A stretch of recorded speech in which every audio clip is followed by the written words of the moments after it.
it's me. It's me and it's Danny and it's Stank. And we're here for you. It's Frank. Yes. And Danny. Oh. We're the Stank and we're here for you right now. Go. Right now. Running through my head, running through my head. This does stink enough. This doesn't stink enough. All the things she said, all the things she said, running through my head. All the things she said, all the things she said, all the things she said, all the things she said. That was really good. Clap it up. Remember that video? It was like, Do you remember? It was like really hot lesbian action. I was going to say, it was such a big deal. That song was such a big deal because it was like, they're lesbians. What was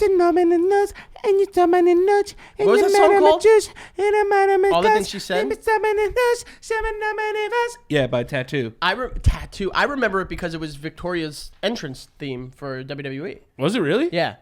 I'm pretty sure. I mean, I'm like 98%, 98 degrees on that one. Ooh. You like that, right? Una noche. I don't know any 98 degree songs.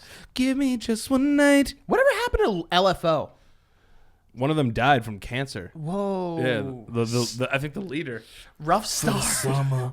Yeah, rough start. Rough start. Welcome back to the Stank, episode 15. I think it's 15. Spliffteen? Spliffteen of the Stank. We got to 15. I even put roll up. Oh, wow. Yeah. I need a sneeze, I think. Ma. When I hear heavy metal. Woo! Dude, when you were just doing that, the song, yeah. I was thinking of it the end of not the end of Team America World Police, but when they sing the AIDS song. AIDS. We're like, everyone has AIDS.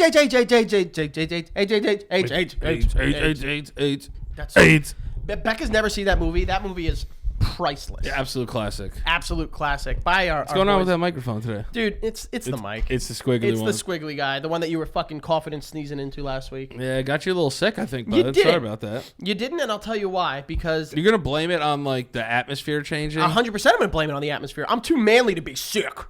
Yeah, I don't know about that. No, I don't know about that one. Yeah. At the change of the seasons, I get a little sniffly sniffs. Oh. But Danny, how are you, baby? I missed you. I'm good. How you been? How was your week? It was good. What did you do? What did you watch? Great. Let's start off with what you watched. I had a great week. I watched the Yankees lose in the playoffs. Oh, why did you start with that? I watched the Giants lose on Sunday. You lost the Jets get fucking mollywopped on Monday. So Sunday night. I watched the Knicks lose. I watched 3 of my fantasy teams lose. No. One of them won. So only 2 of them lose. 2 of them lose. So it was a pretty fucking rough week. And the Rangers lost like twice. Bad time to be a New York fan, huh? Bad time to be a New York sports fan right now. But a good time to be a fan of the Stank because we got a good episode rolled up for you. That we do. And there's something I have to talk to you about. So this episode's coming out the 25th, right? Yeah. Which also means it's Call of Duty Day. Call of Duty, Modern Warfare. It's Call of Duty Day.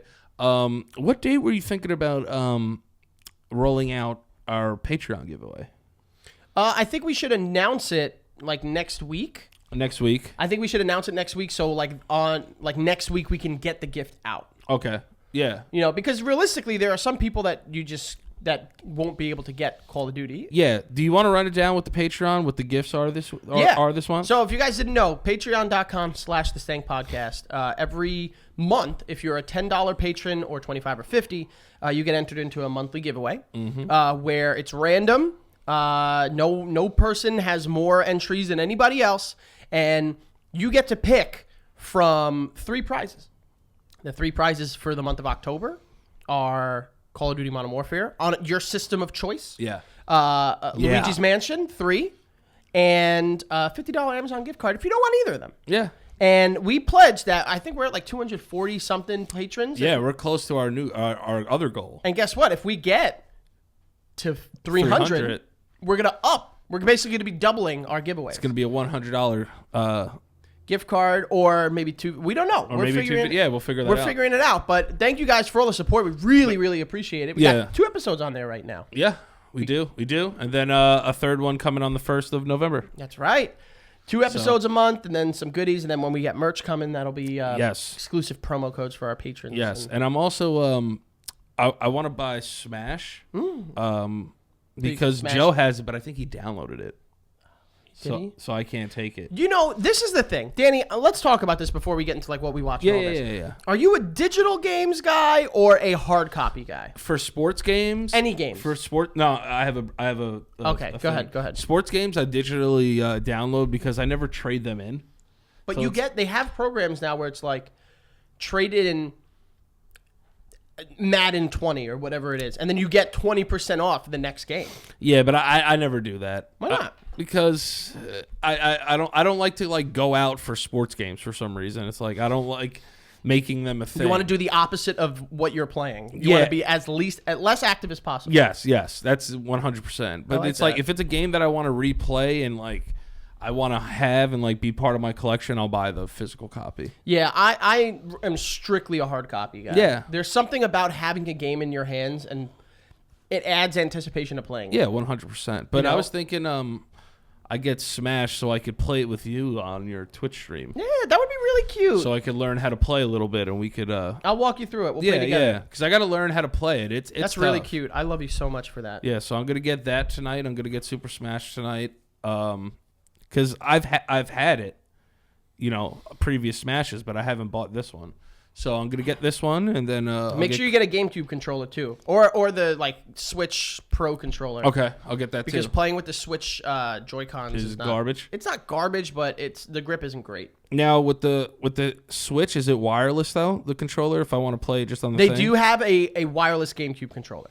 It's like $50. I think I'll get that. Yeah, that's your best bet. I mean, yeah. I'm old school. I just hate cords. I hate them. I hate them too. I have the I bought like the Smash Ultimate branded GameCube controller, which has a cord. Because I'm a little dirty bitch. No, but that's hot though. It's a collector's item in its own right. It is, right? Yeah. Oh my god. It's collectors. Collect on my face. Yeah. So what else did you do? Did you watch anything? I want to hear all about it. What did I watch? I watched the season finale, Righteous Gemstones. Okay. I'll give the season 1 review. You finished it? I didn't. I'll finish it this weekend and I'll watch it. Okay, all right. Then we'll wait to review it then. Yeah. But I thought it was good. It ended really good. I like that show a lot. I hate to kind of veer off on a tangent, but you went and spoke to your old high school this week. I did. That's awesome. Yeah, I went and spoke. How did it go? It went great. Hudson on the Harvard on the Hudson. Harvard on the Hudson over there. Hastings, shout out. But yeah, I went and spoke there about some career in social media, just also some stuff that I dealt with, some depression, anxiety, panic disorder, and some alcoholism issues. And it was nice. The kids were receptive. They were really cool, and it was nice to see some old teachers. That's really cool, man. Yeah, That's awesome. Cool. That's awesome. How old were they? Like 12? Yeah, no. They were older. They're high school. So 13? Yeah, I think they were like 10th grade to seniors. Did they like choose to get, or did you talk to multiple classes? I talked to a couple. That's awesome. Yeah, so it was cool. I want to fucking do that, but my high school is like gone to shit. Has it really? It's like there was a thing where like there's no saving. There's no saving, and there's no chance that they want me back into that. You never know. I would be shocked. Do you have like a 20-year reunion or a 10-year reunion or whatever? I had a 10-year reunion. You did? It was fun actually. I thought it was going to be weird, but I had a great time. Must be nice. I haven't gotten contacted for a single goddamn thing. Next year, right?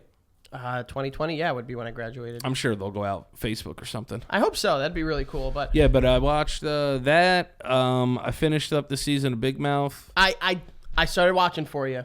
Do you like it? This is the thing.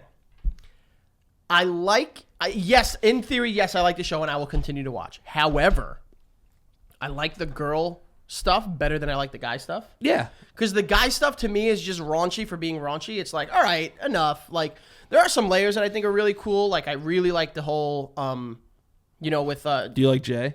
Which one is Jay? Jason Mantzoukas. Jason Mantzoukas. He's all right. He's a little much. He's supposed to be, yeah. Yeah, but what's his name's character?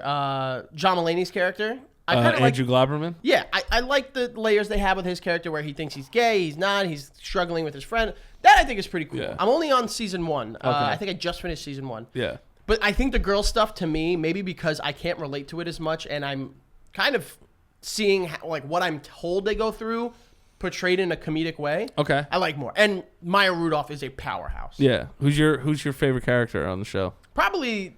Do you like Coach Steve? Coach Steve is funny. Yeah, Coach Steve is funny. And that's where you get out with dumb drug. I'm a fucking dumb drug. Yo, when they were like, I get so happy whenever he talks about like being from Queens. Yeah. Because I know Nick Kroll's from he's from Westchester. He's from Rye, yeah. So think that's pretty cool. Yeah, they go up to Westchester in a couple episodes, so you'll be able to see Really? that. Yeah. I want them to go to like Astoria. What the fuck? I know they go to somewhere in Queens. They go to like part of Queens. They go to like Patrick Ewing's brew house. Or some fucking random shit. And Steve doesn't work there, but he says he does. Patrick Ewing's in the back, like making jerk chicken. But it's good. I'll keep watching it. Like I said, the guy stuff is a little. Oh, it only gets more raunchy. Yo, and like they're full on talking to vaginas. Yeah. Like Kristen Wiig literally plays a talking vagina. When she's like, "This is my hole." Yeah. And I was like, it gets even worse. And it's better that I do think it adds that I'm watching it with Becca. Yeah. And she's like, this is accurate. Like she's kind of walking me through like if it's like an accurate representation of like what women go through. Right. You know, which helps me. Does she me. like the show?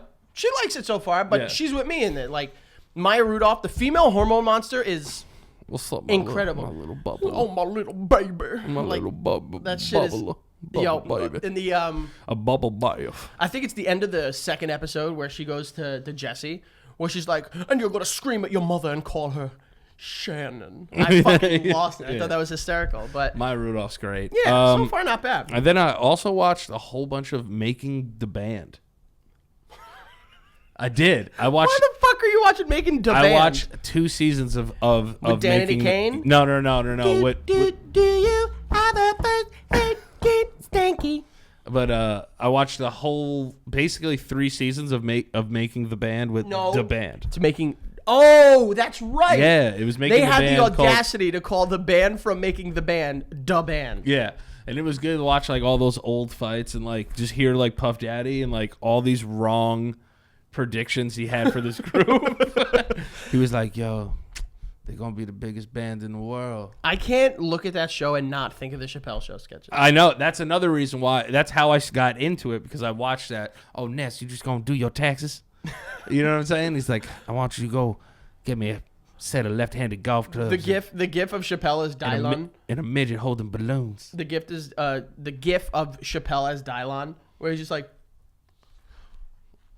name the 5 best rappers alive. You're too close, man. Dylon.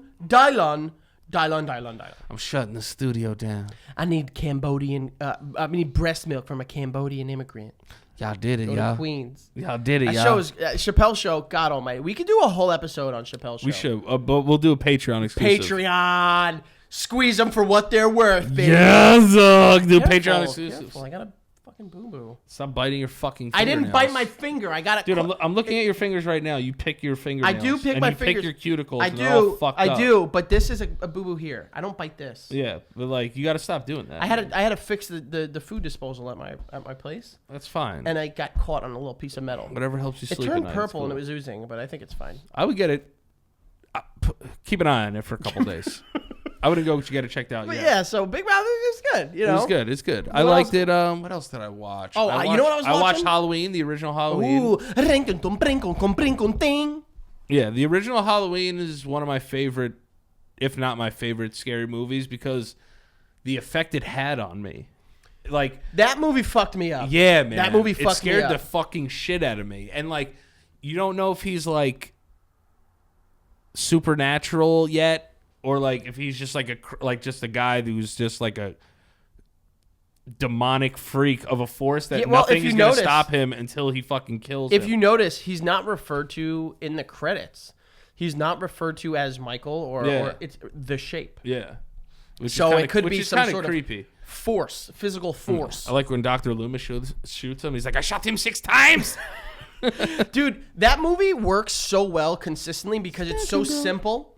I mean, you know, we see scary movies now that try to have big, like grotesque looking kills and everything. That movie was so simple. The mask is it's a simple mask, obviously, that they cut the eyes, a Shatner mask, famously. But like everything about that movie is it's simple, and that's why I think it has stood the test of time because it is not trying to do things that are not going to age well. Yeah, and for then and for now, it still looks good. Yeah, like even like the pop-up scenes, like when he's behind like the bushes and you hear like ding like that, the synth. Yeah. Dude, I'm just like, yo, that's fucking scary. And I think John Carpenter... He also kills a dog with his bare hands in that. That guy's a savage. Sav. I'm pretty sure John Carpenter did the score for it, too. Yeah. Dude, that movie's great. And then it's a guilty pleasure of mine, but the one where he kills Busta Rhymes. Oh, yeah. He's like, man, you ain't real. Yo, man, you messing up the show, man. They basically send cribs into Michael Myers' home. But like Busta Rhymes puts up a good fight. It's because it's Busta Rhymes. Yeah, it's true. My guys, this was Dredd's Busta Rhymes, so you know he had a fucking hook. And then LL Cool J was in Halloween H2O. He got killed. Yeah. He got killed and lowered down. You remember that? Yeah. That shit was rough. He was so strong, Michael Myers. What's your favorite between, because we do have Halloween time. Well, we are in Halloween time, but we have Halloween coming up next weekend. By the time next episode drops, it's post Halloween. Yeah. So what's your spoopy? This is basically spoopy. Spoopy. You never heard someone say that? No. Yeah. What's your spoopy trilogy? Not trilogy, but what's your spoopy? Is it Halloween, Leprechaun. Friday the 13th? I wasn't even gonna throw in Leprechaun. Or you ever seen on Elm Street. Leprechaun in the Hood? That was Becca and I watched it last Halloween, just fucking around. It's so bad. So bad. It's one of the worst movies ever made. Oh, you want to catch me, Lucky Charms? Like, I'm gonna kill your ass. Yo, that movie is so. You know, Jennifer Aniston was in the first one. Yep, she was. What a fucking turn her career took after that. Yeah, she crushed Instagram too, by the way. Yeah, I heard about that. Yeah. What happened? So, for Halloween, Friday the 13th, or Nightmare on Elm Street, which one are you going through? All right, so I have 3 different feelings on them. All right, go ahead. Before I reveal them, because Okay, I don't want to just. I want to hear this. I'm going to sit back for this because you're crushing this right now. Yeah, I don't want to push the other ones off. Go ahead. Jason, the origin story. I think it's the best origin story because here's why. It's basically a PSA to not have underage sex. No. But it's also like he's not the original killer in the first one. You're right. It's his mother, Pamela. Boy, and she was just like getting out like, oh, you guys bullied like my son and he died and drowned or whatever.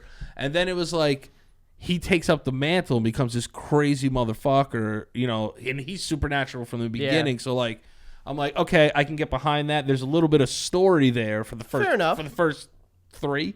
Okay. You know what I mean? Yeah. Camp Crystal Lake, and then after that, like Jason goes to New York. Yo, and shit. I was gonna say when he fucking clocks that guy's head off. Oh clean. my god, clean shot. And then Freddy had me actually afraid to go to sleep. So, dude, remember those movies came out? I think the first one, 1985. Johnny Depp was in it. Around then, yeah. He gets killed in a waterbed. So like 1985. So I watched these movies when I was like 5 or 6 years old, dude. You were 5 or 6 in 1985. No, I was 5 or 6 after when you saw it. Fair enough. Fair. But I was born in '89. I know when you were born. That's why when you said that, I was confused. Yeah, no. I'd be 40. That'd be fire. You're gonna make a sexy old man. I hope so. You're gonna age like a fucking casket of bourbon barrel aged fine wine. Yeah. Well, now that I can't like eat certain things, it's definitely gonna help. Or drink. Yeah. Or drink. You're gonna 20 years you, 20 years me. You're gonna look a lot better because you're not putting poison in your body like this guy. It's true. But you wait. You're just giving in that easy? No. Tell me I'm gonna look good. You are gonna look good. We need to support each other. What do you weigh now? You don't ask a lady how much they weigh. Do you not feel comfortable? No, I don't care. I weigh. Last I weighed myself, I was 220. Okay, all right. Which I don't feel like. Look, I can lose some weight, and I'm in the gym aggressively trying to like tone up. But you're not like a fat, disgusting. Yeah, I don't beast. feel like I feel comfortable in my body. You should. At certain points. Yeah. There's certain times where I don't. Yeah. Like when I'm using the potty. Damn, sorry. 4-year-old in the house. No, it's fine. Up. That's fine. I like potty. Potty made it funnier actually. I like that content. When I'm using the bathroom, that's when I feel grossest. I'm like, yeah, like when you're looking at your I'm gut. a fucking hog. Yeah, I do that too. I have a big mirror in my bathroom. Oh, you're better than I am. So I look, but like you know how I am. I'll take a picture with no shirt on. Like, Yo, you crush it. If I didn't have if I wasn't packing like some like minor heat. Like I wouldn't be as. You got a smolder down there. Oh yeah, you know what I mean? yeah. It's like my penis is like okay. Yeah. My balls are like just like they help. That's what's nice. Like if you can hide, you don't have a pretend bulge, but when you do have a pretend bulge where it's more ball than dick. Yeah. That's nice. Yeah. See, it's you can make it work. You know what I'm saying? You could shape shift them. Yeah, you can make it look like one ball is your dick. Exactly. Exactly. I like that. But, All right, so story you're going with Friday the 13th. Story I'm going for Friday the 13th because I like that they actually tried to like do what they did. Nightmare on Elm Street had me afraid to go to sleep. Michael Myers had me afraid all hours of the day. Because he was out during the day in that movie. Yeah, he was. He scares people, and like I would see cars that looked like that station wagon and think it was him. I used to shower with my head down and an eye on the door to make sure he wasn't coming in there. Wow, they really got to you, huh? Yeah, man. Yeah. Wow. Yeah. I mean, I'm sure at the time they scared me. Nothing in particular that I can remember. Don't. I think I really Don't. started watching them when they got campy and hokey. You know what I mean? Like when they got bad. Halloween H2O, Freddy versus H2O, Jason, Freddy versus Jason Goes to X, Space. Jason Yeah. X. And if I had to choose, I just for how it just kind of leaned into how grotesque it was. Yeah, I think The Nightmare on Elm Street stuff I thought was cool. the Nightmare on Elm Street. He had character and he had some charisma. It's just a great idea to be like, the one place you think you can go to escape, you can't. right. And you can't escape sleep. No.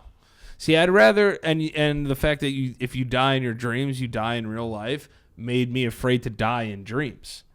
Because even if Freddy wasn't there and like someone was like, "Oh, you're gonna die," I'm like, "Oh man, I'm not gonna wake up," but I woke up.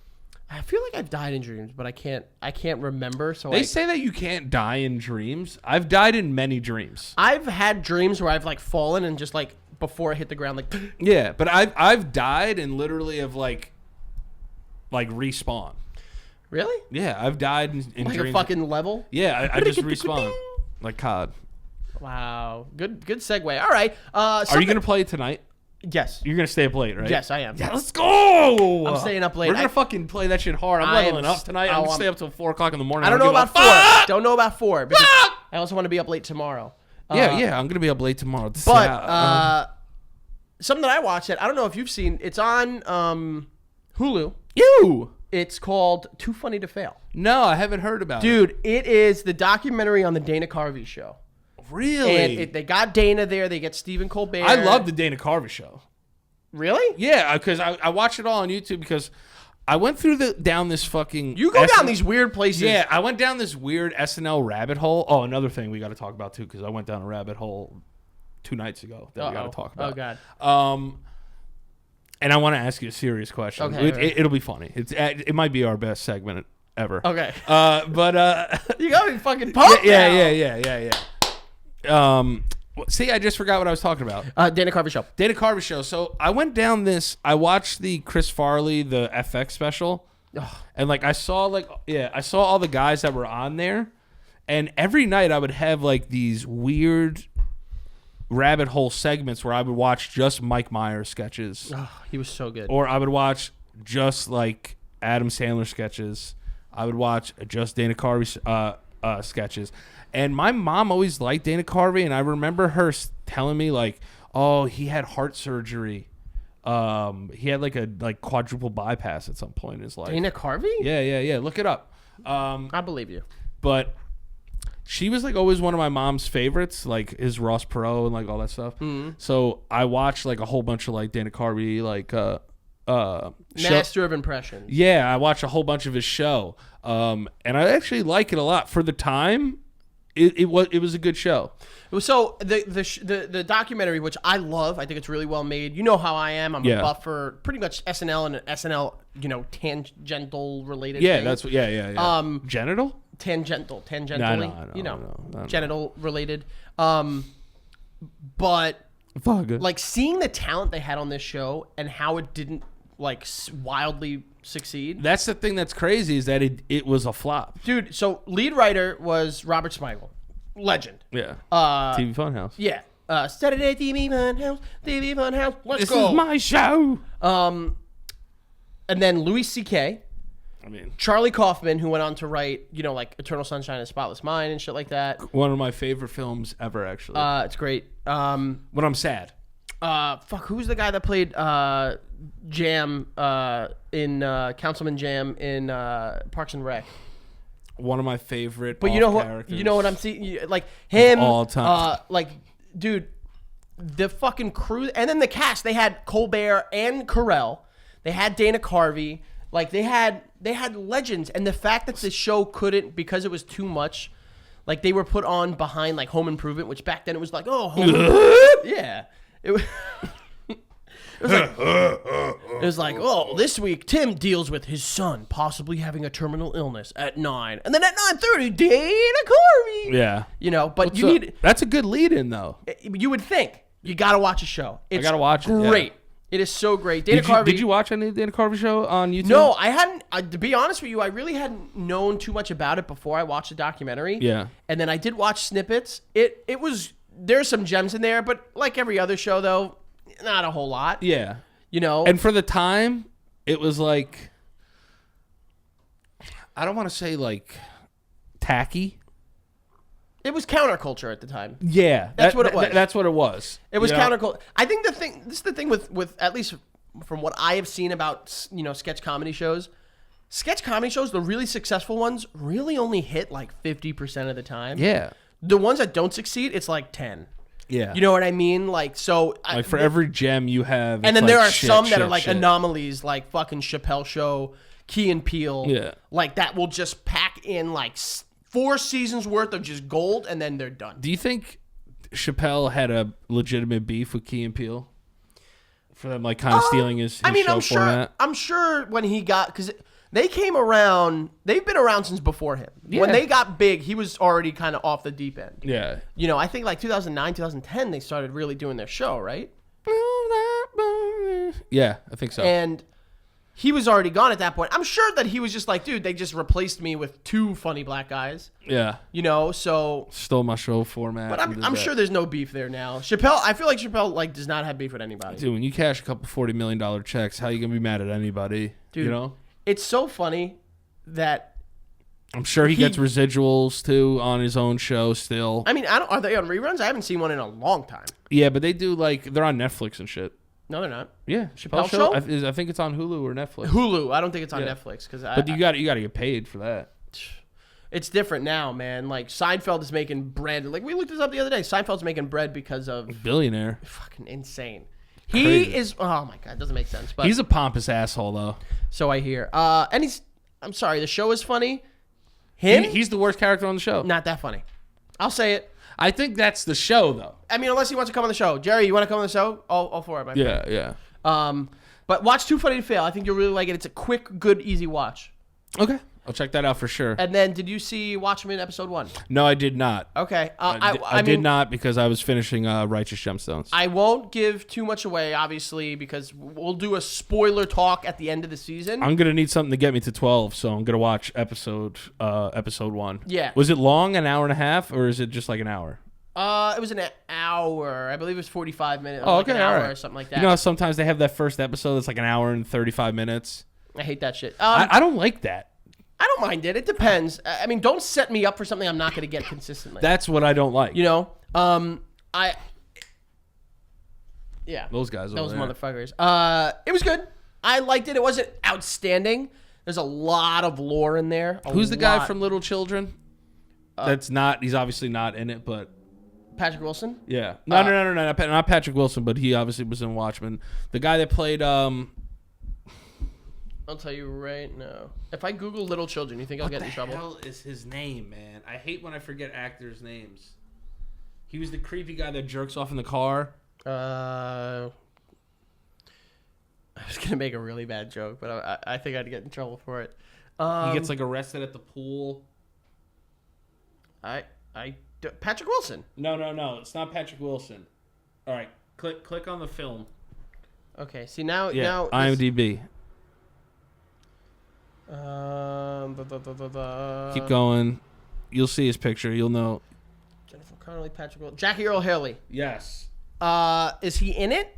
No. I'm just saying, like, he was very good in the movie. Oh, really good. That's the thing. What do you think about the Watchmen? What was his name again? I forgot. Jackie Earle Haley, Rorschach. Okay.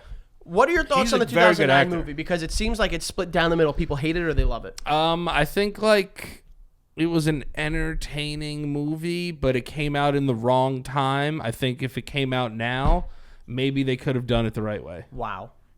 You could not have said it better. Right? Honestly, that was the most beautiful response to that movie I've ever seen. You know, I think that was just a case of wrong timing. Yeah. I You like got it. Marvel people having sex back then. When did that movie come out? 2009? You know? It's still like very PG. I like it. I mean, no, I mean this. That was the Attitude Era. That was Marvel. the Attitude Era. I mean, it wasn't Marvel. It was DC. I mean DC. Excuse me. And then they were making like Fantastic Four and shit around that time. Yeah, and like, everything else around it was a little campy, except for the Nolan stuff. But even that, the Nolan stuff, but like you didn't even see like that much of like as soon as you saw the DC in the beginning, never heard about it again. You know, like in Justice League, obviously they're tying DC in. And like all these characters, and it's like there's more of a DC weird. lore. It's like an elsewhere. It's like branded under DC. It's a weird thing. It's but like it's like Joker. Watch. It's like Joker.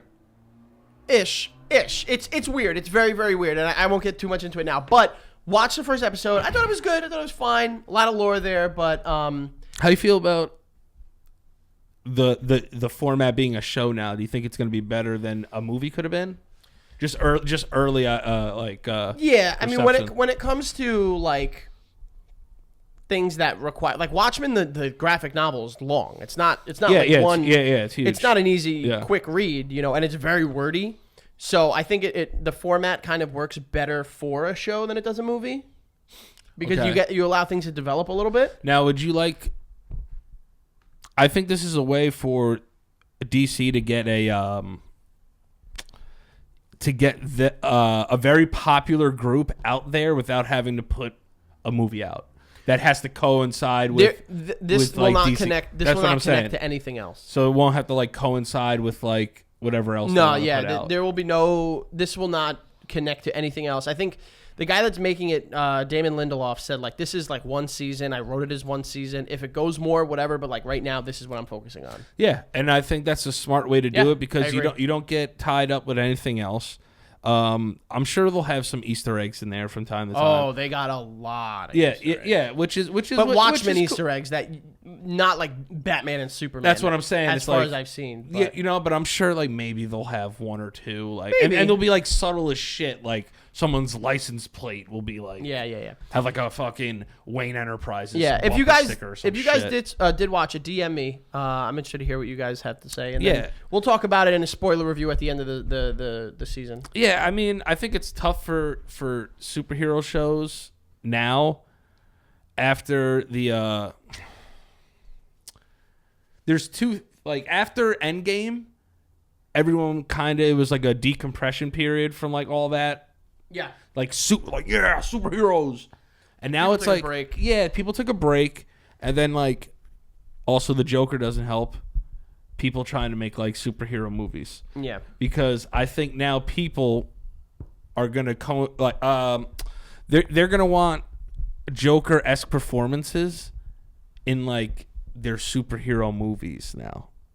You know what I'm saying? I got you. I'm picking up what you're putting down. You know, it's like that's the last taste they had in their mouth. That's what they're going to want to look for in the next whatever they go and watch. I got you. So like I think Watchmen is a good follow-up to Joker because it's dark, it's gritty. Let me tell you. It starts off on a doozy. That's what I'm saying. Put it like that. So I mean, you'll like, see when you watch it. But. They're addressing kind of like that dark crowd. Oh, you'll see. You know, you'll see. They have to have their answers too. Yeah. All right, watch it. Let me know what you think. What about video games? You play anything more? Fortnite? A lot of Clash Royale. Oh, why aren't you in our clan? I am in your clan. Oh wow, I didn't even know. I donate cards all the time. Do you? Yeah. Do you donate to me? I'm always the one that's asking for the fire demons. If it's you, I'm giving them to you. Thank you so much. Yeah. Do you ask for anything? Yeah, I asked for Hog Riders. I will give you every Hog Rider I have. You don't use Hog Riders? I don't. I love Hog Rider. Hog Rider. He has a little Valkyrie. I hate the Valkyrie. I hate when that bitch comes out and I throw my skeleton army out. I hate the. I hate the jump knight. That's who I use. Mega Knight. Yo, that's the my Mega Knight guy. I use him now because he fucking pisses me off. I go Mega Knight, Electro Wizard. Yeah. What's your full? I'll tell you right now what my deck is, and I run the same deck for years. I pretty much don't change it up. I just switched my deck up. What level are you? Oh my god. I just got to think. Gary Sanchez is part of the solution. Don't. You know don't. No, that's what I'm saying. let's before we get sad here. All right, are we doing this? Let's get really, really happy. We'll do this in a second. Okay, all right. Let's get happy. I need a happiness in my life now. Let's get into these sponsors. Okay? Oh, that is gonna make me happy. We have a sponsor today, which is a recurring sponsor. Buffy. Oh, I mean, not the Vampire Slayer. Not the Vampire Slayer. The super comfy, cozy blanket slayer. And it's amazing. I mean, we've talked about Buffy on here before. I mean, it doesn't get much better than Buffy. And here's a couple reasons why. Buffy makes super soft, earth-friendly bedding. Oh. Super soft plus earth-friendly. Sign me up. So you'll go into The Good Place. Yes. Yeah. Watch that show. That's a there good you one go. Because a comfy night's sleep is even comfier when it doesn't harm the environment. Now I'm sleeping at peace. Now I'm like, you know what? I'm helping the earth, and I'm helping myself, and I'm helping my life. Listen, there are a lot of things that I don't need to worry about, and me destroying the earth is one of them, so I'm glad I sleep with this blanket. Oh, my God. Are you serious? Yeah. Yes. All right. Buffy makes the earth's most comfortable bedding. Everything is made from ultra-smooth eucalyptus fiber that feels softer than cotton. Ooh. Didn't know you can get softer than that. Eucalyptus fiber is breathable and cool to the touch to help maintain the ideal sleeping temperature. And I got to be honest with you. When we first got this blanket, the first thing I did was look up like reviews, and I was blown away by the fact that people say like, yeah, it breathes well, and dude, this thing actually fucking breathes well. Well, let me tell you something.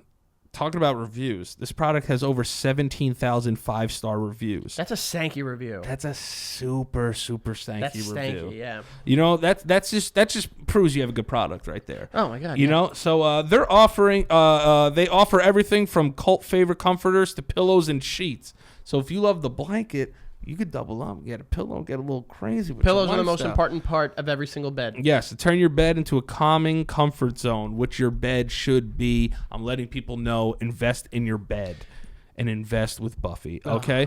Buffy offers a free trial, free shipping, and free returns every day. You could try their products in your own bed for free. Yeah, I said it. You could try their products on your own bed for free before you commit to buying. If you don't love it, return it at no cost. All their products are cruelty-free and hypoallergenic, so you ain't gonna get no sniffles while you laying down. No feathers or animal products up in this piece, all right? Okay, so I'm gonna let you know a little secret right now. Can I know the secret? Yeah. Can you whisper into my ear? Do you want? I need this. Do you want? Because we both have Buffy blankets on our family. Dude, I kid you. Yo, fourth wall being broke right here. I'm letting you know. Not that there is a fourth wall, but this thing is legit. It's awesome. Yo, this thing is legit. You want to get behind the scenes a little bit? We're not just reading this ad. It is fantastic. Listen, I've slept with this thing through the summer. Yes. And which is when you expect to be the most uncomfortable. I was so happy and so excited with this blanket. Yes, it's unbelievable. And guess what? What? Right now, okay, the offer is for $20 off your Buffy bedding, visit buffy.co and enter the promo code STANK. All right? You want $20 off your Buffy bedding? Visit buffy.co and enter the promo code STANK. That's STANK. Oh. I love my Buffy to death, son. I kid you not, if it came down to like staying with my fiance or my blanket. Yeah. Sorry. True. No. I feel you. Sorry, babe. He doesn't mean that, but Buffy's great. Buffy could be there too. I do believe it. We have a new sponsor on the show today, Feels. Feels is a CBD company. Feels is a better way to feel better. Who doesn't like that? Their premium CBD will keep your head clear and help you feel your best. CBD has been proven to greatly reduce anxiety, pain, and sleepiness. That's right. Navigating the world of CBD can be complicated. At Feels, they look to make the process as simple as possible so you can start feeling better sooner. New to CBD? That's all right. Feels offers a free CBD hotline and tech support to help guide you through the discovery process. If you want to know if CBD is right for you, Feels has hassle-free membership program that is guaranteed to help you feel your best month after month or your money back. And I mean, it's that simple. It's very, very easy. It's convenient. It's pretty cost effective. Like Yeah. it's a good alternative. Yes. To it's a natural alternative. There we go. I'm crushing There you these, go. dog. Ship direct to your doorstep in only a few days. I mean, listen, you don't got to go out, find it somewhere. We'll take care of it. We'll get it sent to you. Feels is the new natural, healthy, and better way to feel better. What is Feels? It's premium CBD delivered directly to your doorstep. Feels naturally helps reduce stress, anxiety, pain, and sleepiness. I, for one, have tried it. It has helped me with my sleeplessness, not sleepiness. It's helped me with my sleeplessness at night. I tend to stay up late. I do suffer from some mild insomnia, and it has helped me fall asleep. And I know that you've got your Feels package. Yeah, absolutely. I mean, there are some nights where I just toss and turn a little bit. You like it for sleep, right? It helps. It's the best thing, if I can be really honest with you. And it's kind of crazy how you almost instantly feel better, and you know you're not doing something that you shouldn't be doing in order to make that happen. 100%. You know, and why not? I mean, it's kind of a no fucking brainer. Yeah, I would say so. And then jumping into that bed with that fucking Buffy blanket, dog. And then, yeah. Now you could double that up and you're fantastic. You know, also, the other good thing about it, too, is that Feels is a company that, you know, wants their community to reach out to them. And, you know, if you want more information about it, they're ready to be there. They have support there. They obviously have that free hotline. So that's something for you to do. Feels has me feeling my best every day, and it can help you feel the same way, too. Become a member today by going to feels.com/stank. And you'll get 50% off your first order with free shipping. That's Feels, FEALS.com/stank to become a member and get your 50% automatically taken off your first order with free shipping. Wait, 50%. Are you kidding me? I had to read that twice. I thought I was reading it wrong. That's a no fucking brainer, guys. That is fantastic. All right. So to use that, go to Feels. That's FEALS.com/stank for 50% off your first order with free shipping. Yeah. Go get your feel on. Get your feel on. Be all up in your feels. All up in your feels. All right. Who's your Clash Royale deck? Oh, yeah. Our Clash Royale so deck. this is who I've run with, and I've got over 5,000 trophies. Yeah, I had 4,000 last night, and then I got greedy and just lost 170 Dude, of them. there was one day I lost 15 matches in a row, and I could have put my phone through the wall. I think this game is bullshit, though, like, with shit like They that. fuck you up on purpose. Like, I was a level 10 going up against level 13, so I was like, all right. Yeah, I'm like, dude, I'm a level 9. I fought like 4 11s in a row. I said, this is bullshit. All right, so I go... Your deck's going to be better than mine because you're a level 11. I'm a level 9. Yeah, so I go Goblin Barrel. Okay. Electro Wizard. Okay. Mega Knight. Inferno Tower. Fire Spirits, whatever they're called. Mm-hmm. Zap. Bats. Skeleton Army. Wow, that's a crazy deck. It's a good deck, right? See, I don't have as much of the newer guys, but newer guys? I like the epics, the legendaries. The legendaries? I'll give you a legendary if you want. Trade with me. Yeah, I'll trade with you. I use arrows. Okay. I use hog riders. Okay. Skeleton army. Gotcha. I use usually the Inferno dragon. Okay. Right now I have the baby For dragon in defense? there. Yeah, for defense. The archer, the magic archer. I hate that little bitch. The barbarians. The executioner. I hate the executioner, He dog. gets you sometimes I bad, fucking right? hate that little bitch. And a minion horde, but I rotate my minion horde a lot with my witch. Dude, for air defense, I love the bats because they're cheap and they're quick little bitches. I know. I like the minion horde just if I throw them out at the right time. That's the thing that sucks. They're also 5 though. Fucking bats are two elixir. Yeah. It's a way to go, dog. Yeah. But yeah, I've been playing a lot of that too. You know what I was playing a whole lot of though? What? Super Metroid. Really? On the Super Nintendo. It's one of those games that I played a million times but I never beat. So I'm like, you know what? Fuck it. I'm going to beat it. I've been playing on my Twitch stream for the last 2 Retro Tuesdays, twitch.tv/FAlvarez8085. Say it again. I didn't hear it. Twitch.tv/FAlvarez8085. And that game it's fucking hard. How do people beat this without getting like a Nintendo Power subscription to get a map is impossible. I loved Metroid as a kid. It's way too hard. Dude, it is so hard. I remember Metroid Prime. It took me years to beat that. Did you like Centipede too? As a game? Yeah. I mean, I used to play it on like my Nokia brick back Yeah. in the day. Yeah. You know what I was going through the other day? Snake was fire. Dude, Snake was fire. You know what I was going through the other day? What? The old Nextel models I had. Yeah. Do you remember? Yeah, I had Tiger Woods Golf on my. Did you? Yeah, my I-95. I had Splinter Cell on one. That's fire. That's fire, right? What was the blue and silver one? The blue. The Nextel blue and silver was the coolest one, and I had it. I think I'll tell you right now, dude. Type in blue and silver. I had the I-90, the I-95. There it is, right there. That one. Yes. What is that? That was the one with the button. Yeah. That was that's the I-860. Yo, that shit was fire. I had that little sexy bitch. And remember, like ratchet bitches always had light up antennas. I had this one. I had the I-580. I had this one. Yep, I had that one. I broke a lot of phones. I think that's the common. Well, they were very breakable, because they had buttons a lot of the time. I remember I got introduced to them because not only were the cool hood. I had this one too. Yeah, I did.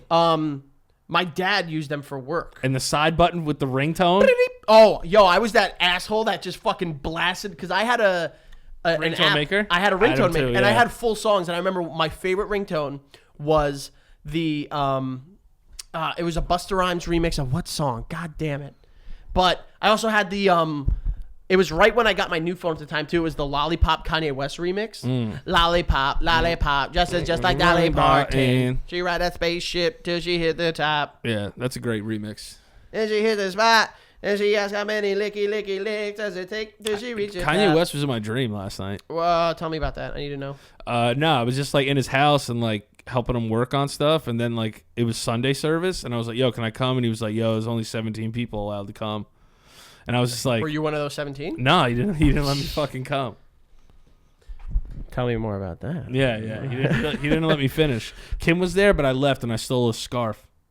Damn, you stole a scarf. That scarf is probably fucking bread, though. Yeah, my dream, my dream money. How we doing? Good. Yeah, well, we're good. We got some stories. That's why we kind of drew out the beginning a little bit. We didn't draw out shit.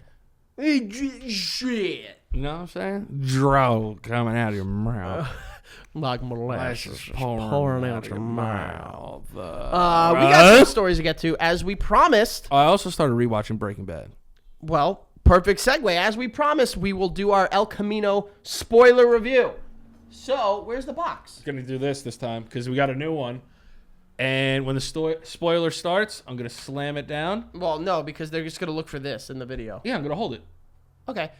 This is our spoiler clippy thing. What is this called? A slate. Oh, that's weird. Yeah. Our spoiler slate. So once this is away, that means we're done talking spoilers for El Camino. If you haven't watched it, go watch it. Also, if you haven't watched it yet, what's going on? Yeah, we'll figure it out. You fuck nut. But then go back. Can I do it? Can I? Ow! Oh. Yeah. You can... Oh. I'm so sorry. How about I do the enter one and then you do the exit? I do the finish? All right, Save the best for last. So we're doing El Camino spoilers and rolling in 3, 2, action. There was some dust out of that bitch. Yeah, I know. Danny, El Camino, the story of Jesse Pinkman post Breaking Bad series finale back in 2013. Overall, I think we spoke about what we think about this, but why don't you tell me, let's dig into some spoiler details. So, the ending. Yeah. First place to go. He gets the happy ending, I guess, in Alaska? Yeah. I mean, is that what we're led to believe? I think if any character on the show deserved a happy ending, listen, Jesse Pinkman isn't a saint, but he is a victim of master manipulation by multiple people, including Walt, including Gus, including the only person that didn't manipulate him was Mike Ehrmantraut, who was like a father figure to him. Just no one will know what's best for you, Jesse. Yeah, so yeah. I think for a character, one of them, Andrea gets shot in front of him. He got put through the ringer. Walt poisons Brock. There's a lot that's going on there, and I think if anybody who he wanted to get out multiple times, Walter manipulated him into doing it. If anyone deserved a happy ending, and I think he does, and I think he did, it's Jesse Pinkman. So I think he's good. Yeah, I think as I've gone back and kind of that at the beginning of the movie, for me, they did like a recap of what happened, and you really get a good sense as yeah, he did bad shit. There's no doubt about that. But you're right, he is as much of a victim as Walt's family, and although that is a crime show and it is about crime, it's really a deep dive into this man who is manipulating every single person. Yeah. And I think that they kind of, they identified Jesse as the one character in his life that people are like, all right, you know what? They hate Skylar. They don't want to see what happens with Hank and his Hank's family. This is the only character you guys really give a fuck about. Let's see what happens. Yeah. And I thought it was really well done. Acting, I thought he did a great job. Yeah. And there really, there were other people in the movie, but for the most part, in terms of the current day stuff, he was the center of the show. Yeah, and I think that I think a lot of people were rooting for Jesse just as much as they were rooting for Walt. In a fucked up way. You know what I mean? So a lot of people they wanted to see Jesse have that happy ending, and everybody's ending really, really got closed except for like him and Huel's. You know what I mean? Damn. And Huel, he made it out. He made it out. They did it on their Twitter and they got him out of there. But Jesse's too big of a character to just drive off and like scream and laugh, because he was just as important to the show as Walter was in my eyes. I mean, he was the one that kind of kept us closer to reality. I mean, as Walt was becoming so unhinged, you would expect the audience to, like, their point of view would become as unhinged as Walt, but Jesse kept bringing us back to humanity and kept reminding us that although it's a fucked up world, this is like how someone would feel if this stuff is happening. He was also a character who was never in control of anything. There was always somebody controlling him. Yeah. And I saw it somewhere, I can't remember, but like the shots of him driving, you never really see him driving. It's either somebody else is driving. That's a great point. It's always someone else in the driver's seat, and then finally, when he gets away, he's driving. Oh, yeah.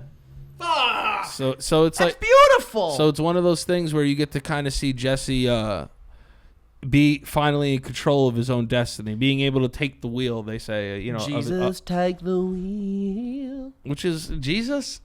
They didn't have cars back then. Jesus can't drive. Can't. But and I feel that the show. I like that the movie felt like a 2-hour episode of Breaking Bad. Yeah. And Vince Gilligan always said that the show is a modern Western. He wants master of suspense. That man. Let me tell you. He views it as a Western. We have our Western standoff moment. Literally a Western standoff. Yeah, and I just think he is one of the greatest writers and creators in cinema history. Well, it's not television. Yeah, but they're calling it a movie, so I'm saying it's cinema. Fair enough. You didn't have to pay to go see it in a theater, but these people work hard, and it's a movie. They say so. I said it last week in our non-spoiler review. Martin Scorsese over here. Oh, right. I said it last week in our non-spoiler review, but the guy is he is a master of suspense. Yeah. And there's that scene where he's in Dead. What's his name's Dead apartment? Todd's apartment. Dead Todd's apartment. Which I'll get to him in a sec. Yeah. And it's suspenseful because you think, oh, God, the cops are going to catch him. And then he gets the cops. Yeah. In a way. And it's like there's that relief of suspense. And then, bam, hits you with another. They're not cops. Yep. Fucking incredible. I mean, absolutely crushed it. The story, for the most part, I mean, if I can be really honest with you, the story was like, there wasn't a whole, like, point to it. I mean, you got some stuff in there that kind of led it along. But people weren't watching it expecting a crazy story. I thought they were watching because they wanted to see what happened. Yeah, it was an escape. It was an escape movie. Yeah, you wanted to see him get out. Yeah. There's a lot of stuff that are callbacks. I was gonna say, all right. So my next question was gonna be, and I'm sorry to cut you off, but a lot of returning characters for cameos and kind of moments that diehard fans really know. Yeah. Who or any callbacks or Easter eggs or returning characters that really worked for you the most? Skinny Pete. Yeah. You're my hero and shit. You know what I mean? Like you were like my hero and shit, man. That's a great episode. That's a great moment. That's a great arc of that character, Skinny Pete. Like these guys are like, why are they like that? It's because they love Jesse, and then having Badger there and realizing that they still have like that comedic timing together, and they're like sitting and watching the news and shit, and the last time we saw them, they're like an old married couple, kind of. They are kind of like and they got like the giant, because all the money they got that like giant like space Star Trek chair. Yeah, and they wanted to like write their own like Star Trek script and everything. Like they're nerds. The last we saw them, they were helping out Walt. Yeah. With whatever the gray matter people. And I think they gave their money to Jesse that they got from Walter. I don't think so. Why would they have wads of cash on them like that? Because they got a lot of cash from Walt, and I think it's... It was that night. It was the night before. No. There was no time in between. I don't know about that. I think there was some time. No, because he's wearing the same clothes, and it was at night. But he's wearing the same clothes because he had just traveled cross country. Right. So when he goes to see Skylar... He goes to see Lydia, then Skylar. Yeah. And then the Nazi guys. So it's 24 hours. Maybe. Because when he gets back into town, he eats at that diner. Yeah, he puts Jesse's watch that he gave him on the Yep. Which is like a Steve McQueen like $40,000 watch, by the way. Is it really? Yeah, it's fucking unbelievable. I love that fucking watch. He puts it on top of the Christmas is coming up. Yeah, right. He puts it on He puts it on top of for everything you've done for the basement yard. Yeah, I know, right? Puts it on top of the phone booth, leaves. That starts the amount. So maybe over a 2-day span. Okay. So they spent a little bit of money. Yeah. But they're walking around with wads like that, and they're giving that to Jesse. Wow. So like, it's crazy to even think of little stuff like that. Like the money Walter gave them is in their pocket, and they gave it to Jesse. That's crazy. You know, and some of the better callbacks, the Disappear, rest in peace. You know, Robert Forster. Yeah, he died like a day after the movie came out. Yeah. Young too. He was like 70 something. Yeah. I mean, he's fantastic in that show. He finally got something to do, and I thought he killed it in this. Oh, he knocked it out of the fucking park. I'm sorry though. MVP of this movie for me was Todd. Yeah. What an evil fucking prick.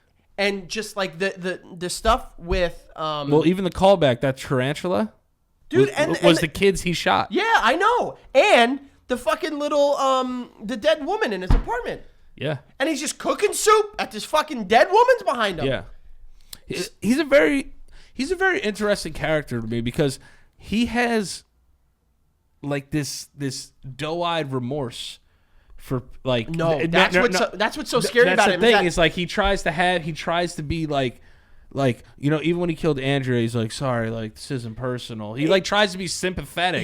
But he's a psychopath. Yeah, he cannot empathize or sympathize with anyone. He's just like, I told you I'll have to visit the little boy. Like that's what Uncle Jack said. Like the guy. Jesse Plemons is not spoken about enough for what he did in the season and change that he was in. And they also treat Jesse like a dog too. When he pulls him out of the crate and he's like, "I'll clean you up." Yeah, I'll clean you up. Like it's like you treat him like an animal, dude. Have you ever seen? Like I'm gonna do a better job at keeping you clean. Have you ever seen the movie Game Night? No. Oh yeah. Yes. He is so good in that too, and he's basically just playing the neighbor, right? Yeah, he's playing a nicer, not as fucking psychopath. Psychotic? Psychopath? Sociopath? I don't know, but you know what I'm saying. Yeah. You're in the arena. And then some other great ones is fucking, obviously Walter. Yeah. I literally went, yes! When he knocked on I knew it was going to be Walter because when they were in that hotel, I was like, this, and I saw like the air conditioner was like mad low. I was like, this has to be like after they were in the woods and like got stuck in the woods, in the desert, and they had to make the battery or whatever. Yeah. And when he knocked on the door and I saw like the clothes he was wearing, I was like, yo, please, dude, please. And then Walter comes out and they make that fucking last final walk together. There are few characters in TV history that are like untouchable in my opinion. If they were to ever for some reason do a sequel series or another or like a remake, no one will touch Tony Soprano. Yeah. No one will touch Walter White. Walter White is on the Mount Rushmore of greatest American television characters of all time. Without question. It's him and Tony. Without and then question. The other two are maybe up for grabs. Yeah, you can argue. They're still making them. You can argue. I mean, there's definitely conversation to be had. You know? Who's better than those two? Ooh, that's... These people from the jump. So this is why, if you look at Skylar is a representation of us as fans when she was on the show. Because she loves him, right? But she hates him. But she hates him. Yeah. So she's basically us living with the anti-hero. So you really have to think about it. She embodies us. It's like, we should hate this guy, but we love him because we grew with him too, from when he was getting pushed over and pushed around, and then he becomes this badass, and we're like, cool, yeah. And that's then he why starts killing people. That's why the supporting characters in that show are so underappreciated. Not necessarily Jesse, because they are what tie the emotional arc back down to reality. Right. It's like, although you love Walt and you're like, yeah, he's the one who knocks. Awesome. You see his wife and she's like, you're ruining this family. And you're like, fuck you. You're a bitch. But you're like, no. Yeah. He's ruining this family. So that's why it's like, it brings you back as it's basically, she's a fan in the show. Yeah. Which is like, it's fucking chef's kiss. So, it's a chef and another chef putting their mouth on the same exact fucking croissant and kissing, together. I will say Walt Jr. sucked. Oh, sucked. Sucked. And I'm glad we didn't see him in the show. If I I'm really happy that, like, I don't know, like, he was 17. He was supposed to get that $10 million when he was 18. Maybe he got it. No, because he was 7. Oh wait, no, he was 17. I don't think he was of age yet. I wonder if he gets it. I'm sure. I mean, it's up for debate. Yeah. Did you see the things that were like they like, I think it was Vince Gilligan or Aaron Paul predicted this like back in 2013. They were like, yeah, we just hope that he like made it out and went to Alaska and like drove away and made it stuff. Like, fuck yeah, dog. And the good thing is, like, even the other callbacks when he's talking to Mike in the first scene of the movie, that's where Walter kills him. Yeah. That's where Walter kills Mike. Just shut up and let me die. Yeah, shut up. Shut the fuck up and let me die. And then another callback, too, is earlier I saw Jesse lets a beetle crawl on him. Yeah, he did that in another episode. And then he did it in the movie. Yeah, it's to remind people of his humanity. Yeah, and anytime Jesse had to kill, he was either manipulated or had to kill.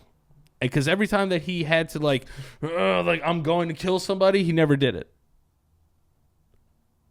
Yeah. You know what I'm saying? He killed Todd because he had to, and he wanted to kill Todd. Todd was fucking torturing him for years.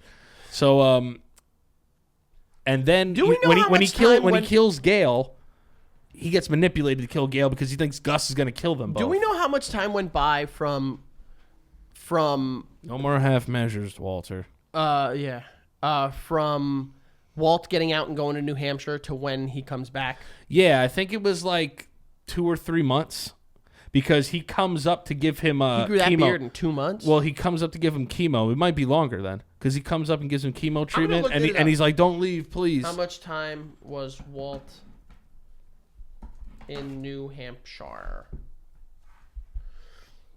How long is Walt in New Hampshire from Breaking Bad on Reddit? Uh-oh.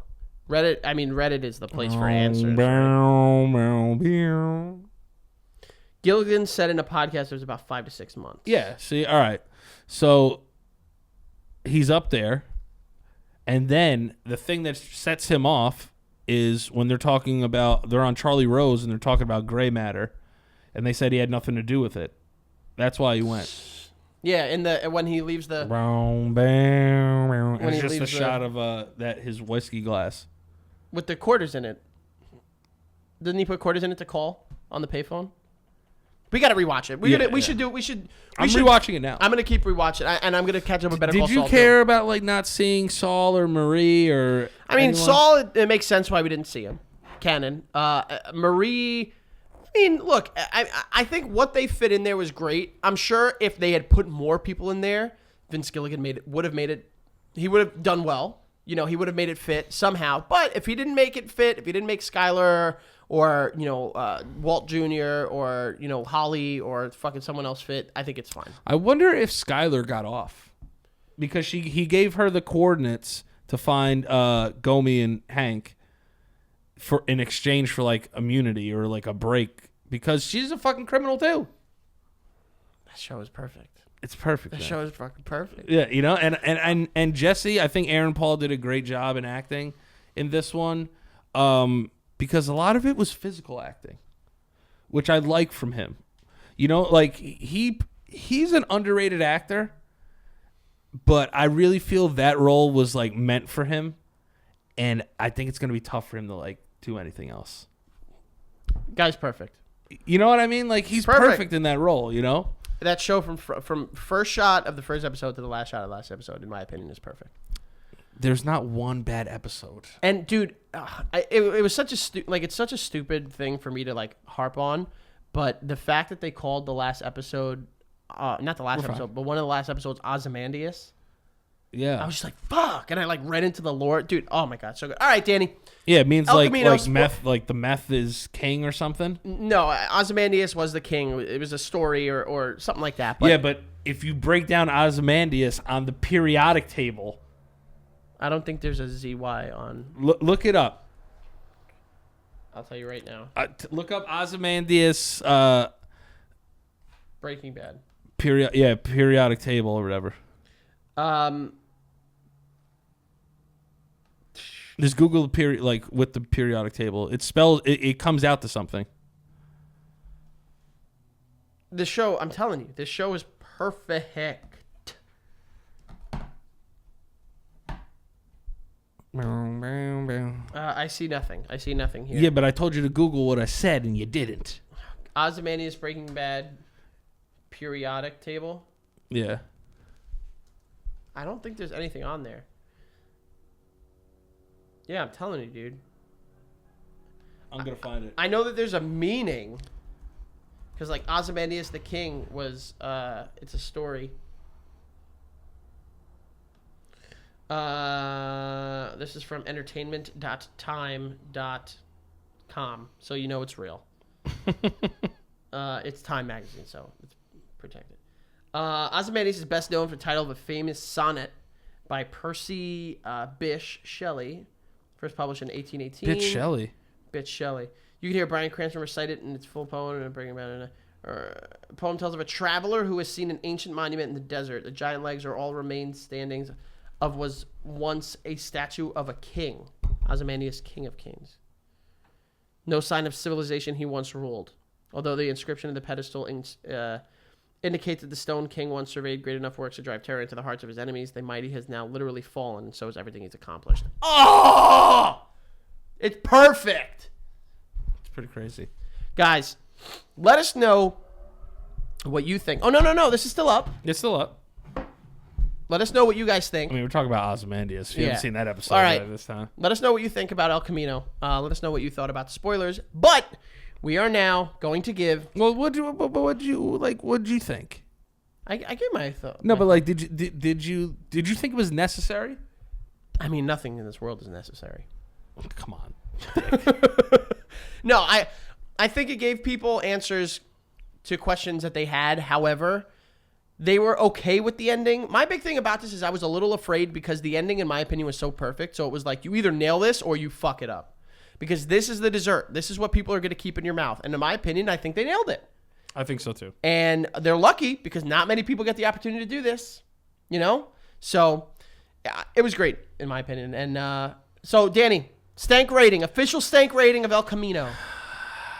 I'm going to give it a solid 4.7. Ooh. Shit diapers outside of a garbage plant that is just blown up. Wow. Yes. I'm going to go 4.7. 4.7 sniffs of, you know that thing where you eat chicken and your fingers smell like metal, so you don't know if it's metal that you're smelling or chicken, and you're thinking, what was that metal that I touched? Okay. You know what I'm talking about? Yeah. It stinks, and you can't quite put your finger on it, but it stinks. Oh, and this stinks, and you can't put your finger on why it's so great, but actually, yeah, you can. It's great. So 4.7 stinky metal / chicken fingers. You like that, right? I like chicken fingers. I like chicken fingers. All right. I'm saying chicken fingers. All right. Spoilers are over. Nice. That was so beautiful. We're so good at this. Yeah, we are. We're really good at this. We're fantastic. Can we talk about how good we are? Yeah, sure. But we're going to do it after we talk about Star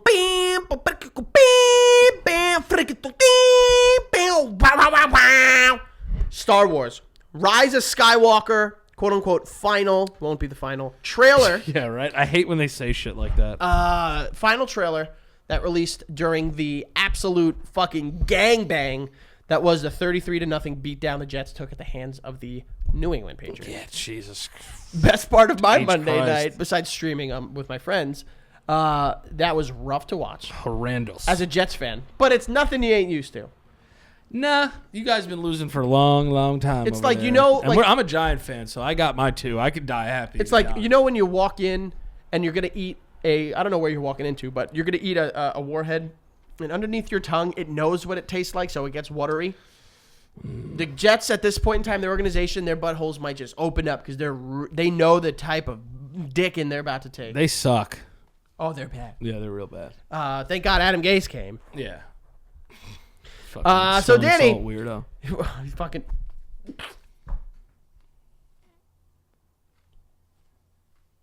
All right, we got the trailer. Sorry, guys. For those of you guys who are listening, audio only. Danny and I were just looking at the camera like morons. Yeah. Sorry.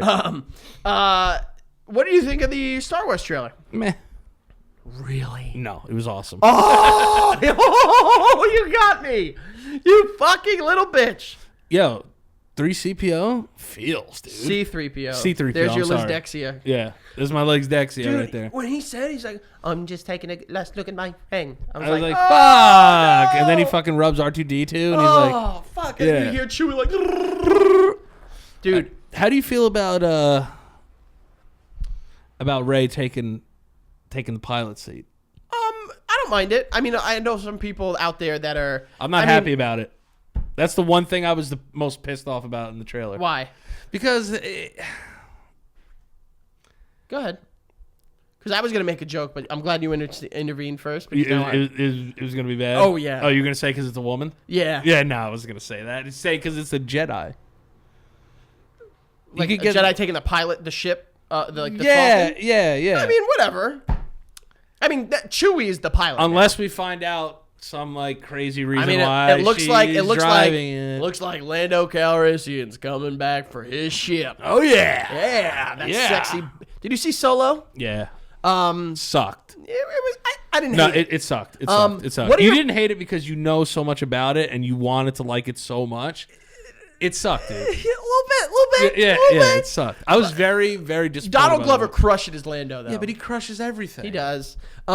Before we get into this trailer, because I know we got a little into it, but what are your thoughts? Because there is a lot of fucking arguments on Last Jedi and what this current trilogy of Star Wars means to people. Where do you sit on this current trilogy so far with Force Awakens and Last Jedi? All right, so I'm gonna go my. I'm not giving it. I mean, yeah, go ahead, go. I'm just my trilogy ratings. Okay. The top 3. I'm gonna go the original, and I think people are gonna put this one no. over. Oh, No. I'm not saying 1 through 3, but I'm saying 1 through 3 and this one are gonna be more comparable than this one. That is a fair assessment. And 4 through 6. A lot. Because they're not even close. I stand by you on that one. The not even original close. 4, 5, and 6, also known as the original trilogy from the 70s and 80s, Yeah. are eons better than anything else they've ever put out. That's what I'm saying. And 7, 8, 9, they tried to just make fucking 4 and 5. No, not 5 as much. Yeah, but it started out like that. Yeah. Don't tell me that, at Last Jet, when you were watching that, the first like 35 minutes, you were like, they're going to do it to us again. A part felt like there were some, but I saw the writing on the wall. Yeah. I saw the writing on the wall because in the trailers, Don't say like this history repeats itself. Not you. I'm just saying people are like, history repeats itself. I'm like, no. Listen, write a fucking new story. I saw the writing on the wall, and in the trailers, they were literally saying, like, at one point in the trailer, Luke goes like, this isn't going how you think it's going to go. And I was like, they're going to like flip the script. Something about this is going to be a little wonky. I loved it, Last Jedi, I think, but I'm with you. 4, 5, and 6 are here. The new trilogy are here. Yeah, they're getting into arguments. Joey's upset that I beat him in the push-up contest. Yeah, probably. Very upset about it. I'm letting you know. 4, 5, 6, new trilogy. Prequels are all the way down there. Yeah, like they're not even close. Yeah. And listen, as a Star Wars fan, That's not saying there's not good stuff in the prequels. no, they're good. There's good stuff in the prequels, but there's some good storytelling. when there. you're comparing fucking a Danny Lopriori original to a Jackson Pollock original, I mean, what are you talking about? it's garbage. It's garbage. Jackson Pollock. That's what I'm talking about. The Jackson Pollock is the Now, garbage. Yes. now I got you. But you know, I think with these new movies that they're going to be coming out with, even though they did repeat themselves, because spoiler warning, Obi-Wan Kenobi dies. What? Yeah. Obi-Wan, you mean the elder leader that guided them through their first adventure at the end dies at the hand of an evil Jedi? Yeah. Wow. And then, they did that in another movie? Yeah, and then what happened to Luke Skywalker? Oh my God. Luke Skywalker, the guy that literally trained the younger Jedi on a distant, faraway planet that had water and trees, happened to die? Yeah. What? Yeah. Boy, they're really... really cracking the whip over there with that originality whip over there. They're rewriting the story. You know, that's what I get what pisses you're me saying, off though, about yeah. that. At least 1 through 3 had its own story. Now, and they did it pretty poorly. I mean, take away the whole, racism and... But you know... Oh, Annika. Yeah. Oh, Annika. Where are my money? Yeah. Come on, that's a little on the nose. Right. But I'm just saying. I'm saying. At least it was like you get to see Darth Vader start off like good. It was a little whiny. I You hate know- sand. I hate sand. It's so cold. I have higher ground now.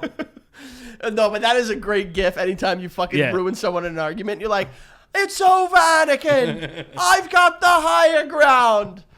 But it was good to see, like, at least that story is cool. If It's cool in concept. Execution could have been better. 100%. Bingo. But Hold my it's hand. yes, and it was cool. It was cool. Oh, I swear to God, part of me thought about sucking your finger. We're not there yet. Not yet. Maybe around episode 30. But 15 more? yeah. Oh, all right, okay. You got time. I think I'll be. I won't do that to you. I think I'll be married by then. Yeah, so it's like you can get away with it. So I can get away with Yeah. it. Just be a little more rich. Okay, so this trailer, did you like it? Yeah, I think this will be the most original one of the trilogy. Because it's the only one that's like the end. Yes. So now it's like you could do what you want. And in theory, although I don't think it'll be the end, I'm sure they'll revisit these characters at one point or And then another. Kylo Ren is Darth Vader basically Yo, fighting Luke Skywalker. It's the same shit. Is Kylo is he hot? Is Adam Driver hot? A lot of girls think he Dude, is. Becca I thinks don't he's hot. I don't think he's hot. I'm sorry. I thought he was coming in. He's got a. He is like. I'm gonna kill you. There's nothing here for you. Nothing here. He was great in Black Klansman though. I started watching Black Klansman and didn't finish it. Racist. Bastard. I did not. I love this trailer, but it's all fucking smoke and mirrors, and I'll tell you why. The trailer, which I'm happy about, didn't show us anything about the story. The trailer's basically just saying like, oh, here's a shot, here's a shot, here's a shot, here's C-3PO punching you in the gut, here's a shot. But what got me with this trailer? Tell me, I'm listening. The music. Oh my goodness. Yeah, it was pretty epic. That music, and I wish I could play it for you now without getting fucking Disney's balls on my chin. Can they do that for a trailer? I think so. I'm not gonna take it because I don't want to get. What? No, I was just making it like a Star Wars Oh. like Android. I don't want to risk it, but dude, the music is what hit me, and I think that is what, like, the story's great. Don't get me wrong. I love the story. I love the characters, but what has tied that series together for me is that John Williams music. That score is orgasmic. Have you ever seen the two kids play it outside of his house? No. You never saw the two kids go out there and play No. outside of his house. No. And he comes out, he's like, that was pretty good. Really? Yeah. Fuck, I need to see it. Yeah. Something about him though I think he's like a grumpy old prick. Dude, but he was super nice. Really? He's like, when you guys got to this part, I didn't think you were going to be able to do it, but you did it. that's awesome. Yeah. Listen, the music is what got me. I'm super pumped for this movie, and we're gonna try to see it opening night together. Yeah, for sure. Which that'll be fun, right? We'll have to meet halfway. Well, you work here, and I would come here. Oh, would you really? Yeah, you could just sleep over. Oh, yeah. I don't live here. Bitch. Sleep over with Joe. All right, that'd be really cute. Yeah. So we're hyped for this. Yeah, absolutely. Yeah. I'm very excited. They're like pitching this as like the end of the end, although I'm sure it's not going to be. It's for now. They say it's the end of these characters. Honestly, I think Clone Wars, the show, has been better than this trilogy, to be honest. I've never watched the Clone Wars Yeah, or really? Rebels. I've never, but now with Disney Plus coming out, I'm going to be watching that. Guess where I'm throwing that bitch? On the Stank account, baby. Yeah. Daddy's paying for that. We'll just get a joint account. We're paying for that. Daddy's not paying for that. Listen, we'll make Daddy our pay own for it. money We'll make now. Daddy We make pay our for it. own money now, Listen, Daddy. I just beat him in a push-up We contest. make our own money now, Daddy. I can make him pay for whatever I want. I have prime real estate in his head. That's what's up. All right, moving on. Yeah, man. Danny, it literally seems like for the last 2 weeks, and I'm sure that it'll be this way for the next 2 weeks. As soon as we record, there is casting news about Matt Reeves, the Batman. Yes. So we got Zoe Kravitz last week as Catwoman. Very cool. And now this week we have Paul Dano as the Riddler. I mean, what are your thoughts on this casting? We've seen him play villain before in There Will Be Blood. He's like a villain to a villain. He's a sniveling little shit. I will take your milkshake. I will come from the other side. Come over and I will drink your milkshake.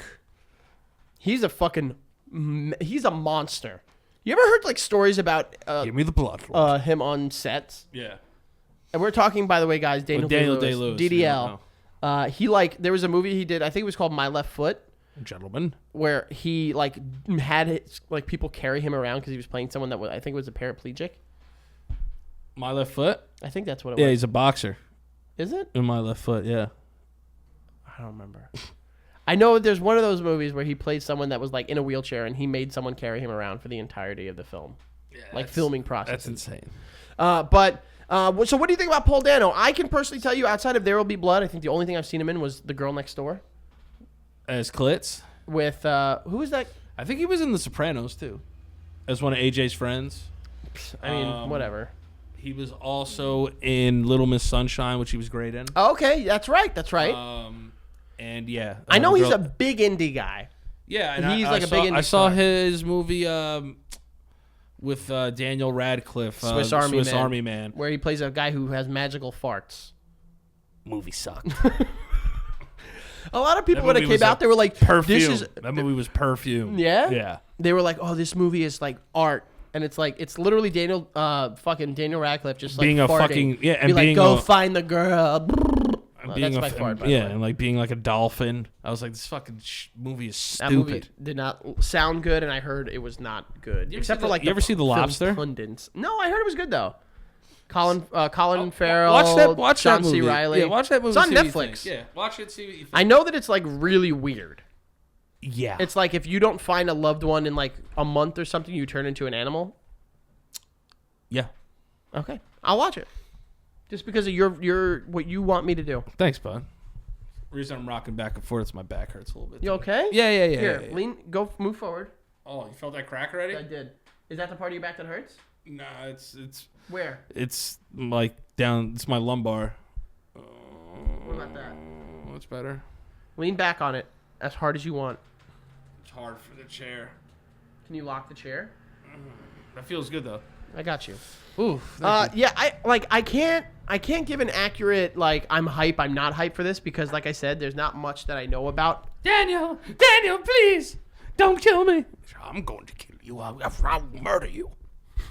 Still doing your There Will Be Blood. I will come over there with the milkshake. Drink your milkshake.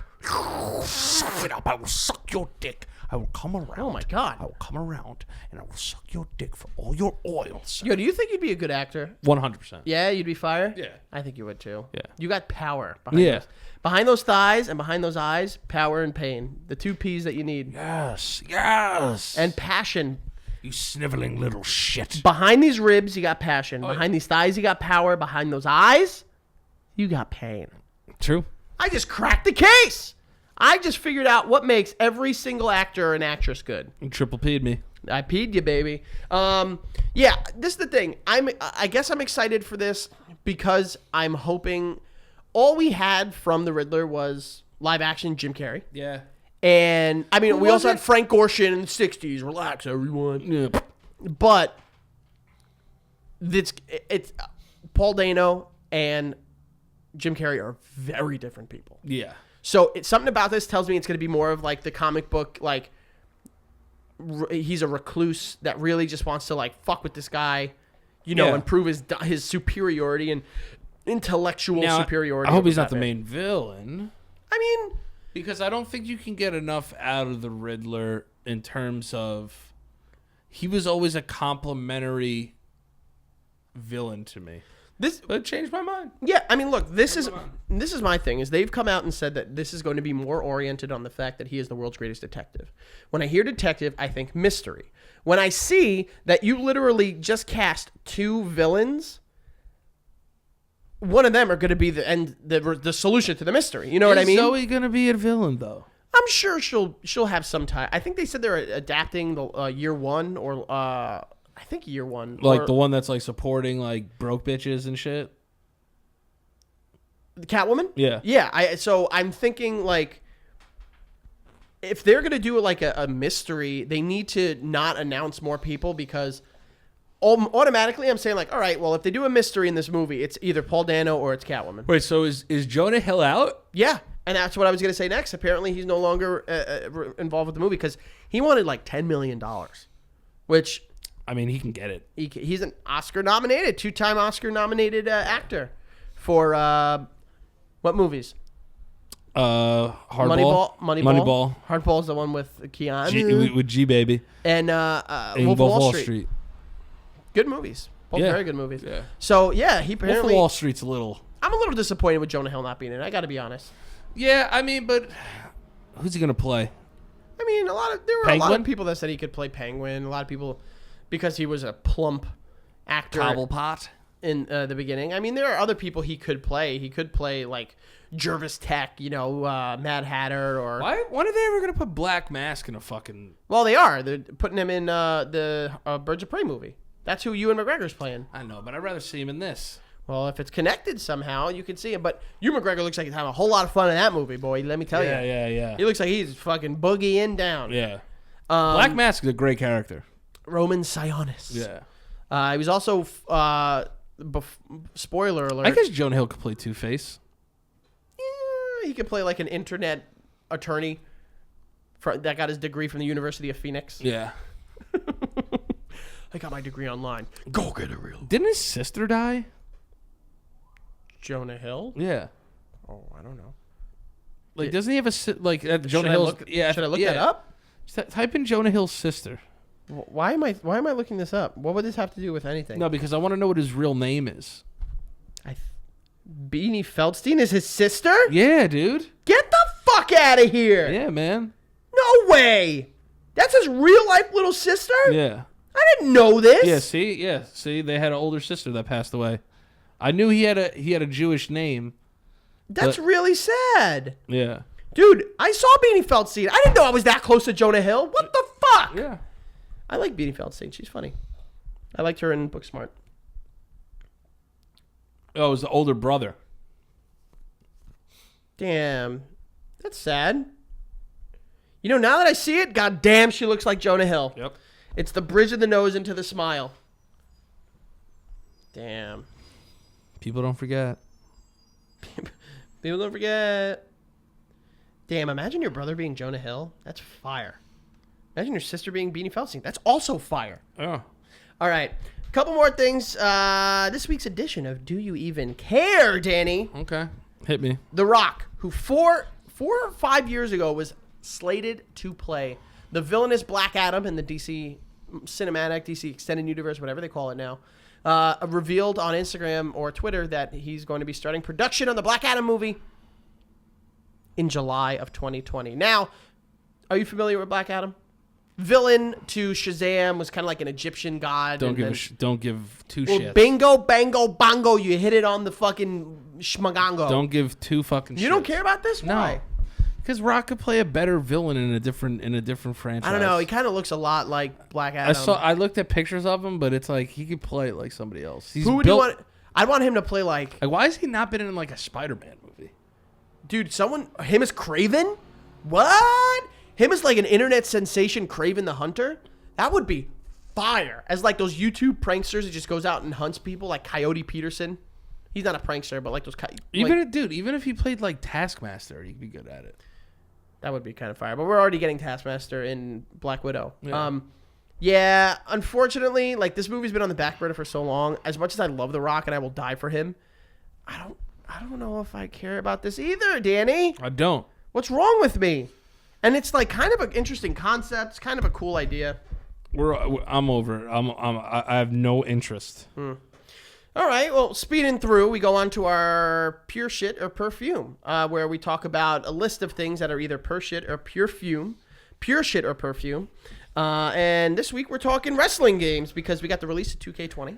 So, Danny, best and worst wrestling video games that you can remember. Give me some good experiences. What's the first wrestling game you remember playing? That I remember playing? Yeah. Warzone. Mine too! Yeah. And you hit him over the head with a fucking TV. Ahmed Johnson saying God knows what. I'm came out in the middle. It's gonna be a long night. Here, meet me in the ring. Have you ever seen his promos in there? I can't understand him. Yo, it's fucking hysterical because that's exactly what he sounded like. I was like, dude, this dude is scaring the shit out of me. And he was a big dude. Yeah. Yeah, that was the first video game I remember. And then obviously I went from there into like WrestleMania 2000, No I had Mercy. WCW versus NWO. Revenge. I think I have that right now. Yeah. Game is fire. There's weird ways you can upgrade them and like have like mods and shit. I mean, I don't really care that much. Like you can have today's wrestlers in there. Like I've watched like well, you can make them. Well, no, like yeah, but like there's downloadable ones that give you like I don't care that much. All of WWE, all of NXT, all of AEW, yeah, and look, you listen, have them like. I like those games when they were. I don't need to play as fucking. Well, it's the gameplay. People like the gameplay. The gameplay was fun, but it was also. 'Cause you're not caring about graphics in that game. Let's face it, it was of its time. No, that game is awesome. I haven't played it in a while, but I would vouch and I would put up money. You're shitting on those games. The new simulation style sucks. That's a good. I'm getting a phone call from my fiance. Sorry, baby. I'm sorry. We're almost done anyway. Yeah, no, I know. I don't know, man. I don't know if it would hold up, but I did. When did you like stop playing wrestling video games? Because I remember we used to have ragers back in the day to like, Here Comes the Pain, and then like even into like SmackDown vs. Raw 2009 and shit like that. Now, this is another one of the rabbit holes that I go down, and I'll show you that I'm being honest. Oh, what was the rabbit hole you were going to go down that you said we needed to talk about that I would like and it would be funny? I'm going to save it for the next show. Don't do that to me. Yeah, I'm going to save it for the next show. Write it down because you're going to forget. You know what I'm going to do? I'm going to save it for the Patreon. Oh, write it down because you know you're going to forget. I'm going to tell you right after, and I already know what it is. Okay. Rabbit hole. Rabbit hole. Yeah. So if I go to my YouTube here, I wonder what your YouTube history is probably. It's let's see, Metal Gear. Metal Gear. Okay. Making the Band. A lot of Making the Band. CM Punk. And female battle Paul rap. Heyman. Oh, To Catch a Predator. Yep. Classic. That's what I was going to talk to you about. But I have a different spin on it. A lot of old school wrestling, rap battles, shoot interviews, old Batman, the smartest Batman goon ever. I literally watched that video the other day. Did you really? Yeah, I have. Ours look fairly similar, except mine is less MTV and battle rap. 5 catfish couples. Oh, I don't watch that shit. Happy birthday to Drake, by the way. I believe it's his birthday today. I don't care. Foreign substances of baseball. Is that Michael Pineda? Yeah, I'm trying to get to where it's little bitch. So what I've been watching is a lot of SmackDown versus Raw cutscene video games. Okay. SmackDown vs. Raw was awesome. I love those games. SmackDown Just Bring It, SmackDown Here Comes the Pain. Even SmackDown 2, Here Comes the Pain. Yeah. Those games were all great. They were all fantastic. Just Bring It was the game that I got when I got my PS2. Yep. And then do you remember for Xbox they had Raw? I love how they hit that guitar and like the Rock like smells the air. SmackDown. Terrible fucking theme song. Oh, it was like the fireworks right as the show would start. When it was like, you know what I'm talking about? And it used to be. Yo, I remember in Here Comes the Pain, I F5'd people through the fucking earth. And I would slow-mo it as I was F5ing them. I would hit them with like 3 finishers. With Chris blank. I used to. Can we say Benoit on the show? Why not? Who cares? With Benoit, I used to hit people with like the belly to back German suplex off the fist. Really? Yeah. Fire. Back when you could do that shit. I used to Batista bomb people off the Hell in a Cell. Yep. It was so funny. Even like when my brothers and I would play wrestle. What? I'm just saying. Oh, when my brothers and I would play wrestle, when we would perform our finishing move, we would say SmackDown. Because you know how we would do it, and like SmackDown logo popped up on the screen. And also like the animations, like when The Rock would like go to take his like thing off, and like it would slow down. You get all like the flash bulbs and everything. Those games are just cooler. Fire! This new game looks fucking horrendous. Oh, and it's getting bad reviews. Yeah, I'm not gonna. Only way I'll get this game is if they drop like $20 off it, just so I can mess around with it. Oh, really? 20? It would have to be a lot more for me. If they were like, you know what? Here, try this out. We like you. Did you like GM mode? No. It was hard. Yeah, it was so much. It's like, I was like, all right, I'll buy Stone Cold for 3 months. Yeah, fuck that. That shit is a lot. All right, Danny, we got a segment that we like to call. Oh, do you want to do Flashback Friday first? Yes. Let's do Flashback Friday. What you got? Well, fucking making the band, bro. Oh, that's my Flashback Friday. That's your Flashback Friday? Yeah. Making the band? Yeah, man. Jesus, I guess I don't got one. If we're going TV, I mean, I guess it's. No. And then Flashback was Halloween. Like, oh, I know what I could do for Flashback Friday. I was watching a 2006, 6 or 3, I think it was 6 episode of SNL. Oh, nice. Will Ferrell hosting. The opening was like him talking to like Keenan, and there's also Finesse Mitchell. Do you remember Finesse Mitchell? Nope. Him, and he's like, don't call him Keenan. Don't call him Keenan. The guy's got it. Yeah. The guy's got it. I mean, Keenan been there forever, man. I think he's now the longest tenured cast member. He ain't going nowhere. He does too much. I mean, he doesn't need to. He could do that and do everything else he does. Yeah, he has like 2 shows. Show, producing all that. Does I think that's coming out. No, but I know he does like. He does like a new American stand up. And then he does all that, which the guy's rolling in. And then I think they're rolling out a new All That. It's already out. Is it really? Yeah, it's been out for a while. Is it good? I mean, it's not. All of that. Not what we remember. TLC. Damn, Rest in peace, that? Lisa Left Eye. Lopez. Damn, bro. I had the biggest crush on her.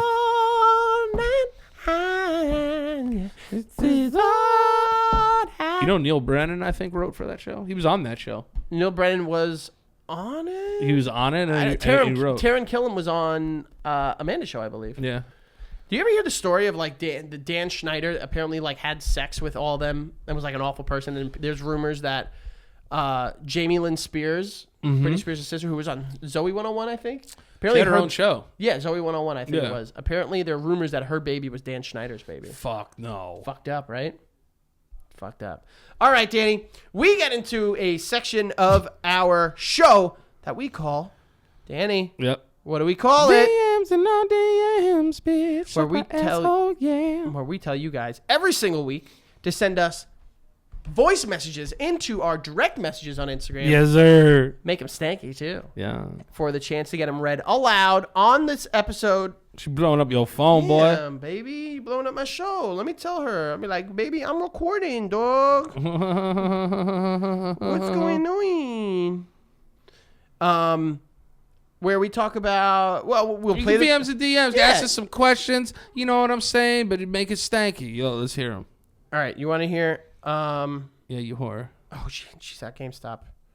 Oh, yeah. Okay. If she's at GameStop, call her on the phone right now. Oh, God. Oh, God. If you got to call her, call her. No, I got to do this. I got to do the show.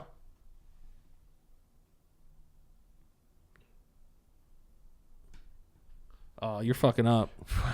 Frankie pre-ordered Call of Duty and he fucked it up. She's picking it up. What do you want me to do? She's picking it up right now? Yeah, she's going to pay for it so she can get the thing so I can go pick it up later. Oh, all right. Okay. VMs in our DMs. I actually think this is a good segue. This is from our friend on Instagram by the name of Victoria Grapham 9. Okay. 9. Not 8. Not 6. There's 9 of them. There's 9. Hit me with that stanky stank. Burning through with Danny Frank. Yikes. Hey, what's up? Okay.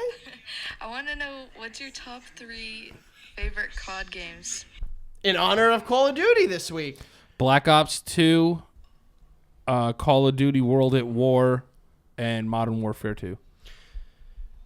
Let's see. I think my favorite of all time is World at War. I Yeah. love that game. The online was so fun. Oh, damn. Very glitchy. Yeah. That was back when you would like during matches can look up glitches and like get under the map and like kill people. I liked when games were like, bing! I like when the weapons sounded like that, those old-ass weapons. Do you know that gun where you shoot it? It's called the M1 Garand. That gun, when you shoot it. Was it the M1 Garand? M4 carbine, maybe? No, it was the M1 Garand. When you shoot it and the thing pops out and it goes, bing, bing. Yeah. I shot that in real life. Oh, that's cool. It is a fucking powerhouse. Yeah, I would say Black Ops, World at War, and Black Ops 2, World at War, and Modern Warfare 2. Yeah. I would say World at War, Modern Warfare 2, and Modern Warfare. I like Modern Warfare 2 a little more than Modern Warfare 2. Yeah, I mean, Modern Warfare 2 more than I like Modern Warfare. I agree. Good question. And you know what? Singing at the beginning, not bad. Not bad. I mean, it was okay, dog. It wasn't bad. It wasn't bad. It was okay, dog. It was good. It's a no from me, dog. All right. But it's not that you're not talented. It's just a no. I from hate me, when it dog. does that. I just texted "give me a sec," but it corrected as sex, so I said "give me a sex." Yeah. It's a fucking rookie mistake. All right. Last question. Then we got to get you your card. Yeah, then we need to get my card from our friend on Instagram, Brandon Whelan 17. What's up, lady boys? This is Stank with Dan and Frank reviewing everything in pop, culture, smell, and rank. Yo, they got a dad named Joe and the show. It's tighter than Adam Devine's butthole. So, what's up, guys? Both big sexy. I was wondering what you guys' top 3 favorite comedy movies of all time were.